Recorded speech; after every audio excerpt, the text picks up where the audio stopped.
கழுகு சொன்ன தீர்ப்பு. பறவைகளுக்கு ராஜாவாக கழுகு இருந்தது. அது மாதந்தோறும் ராஜசபையை கூட்டுவது வழக்கம். அப்படி செய்தால்தான் தன்னை மற்ற பறவைகள் மதிக்கும் என்று கருதியே அடிக்கடி இந்த ராஜசபையை கூட்டுவது கழுகின் தந்திரமாகும். ராஜசபை அறிவிக்கப்பட்டதும் அனைத்து பறவைகளும் வந்து சேர்ந்துவிடும். ஆளுக்கு ஒரு கருத்து சொல்லிவிட்டு போகும். இப்படி ஒருவருமறுக்க இந்த பறவைகள் கூடும்போது அடிக்கடி 2 பறவைகள் மட்டும் தங்களுக்குள் சண்டை போட்டுக்கொண்டன. இதனால் ராஜசபையானது பெரிதும் பாதிக்கப்பட்டதோடு அதன் கௌரவமும் சீர்குலைந்து போனது. 2 பறவைகளும் சண்டை போடும் அல்லவா? அது வேறு யாரும் அல்ல, ஒன்று புறா, இன்னொன்று காகம்.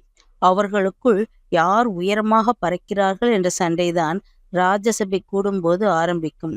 இந்த முறை ஆரம்பித்த சண்டையை பார்த்து கழுகு ராஜாவுக்கே கோபம் வந்துவிட்டது.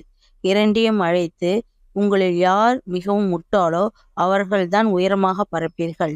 உங்களில் எவர் முட்டாள் என்று நீங்களே முடிவு செய்து கொள்ளுங்கள் என்று கூறியது. நீதி: தங்களுக்குள் தற்பெருமை பேசுபவர்களை முட்டாள்கள் என்று கருதுவார்கள். என்ன குட்டீஸ், கதை பிடிச்சிருந்துச்சா?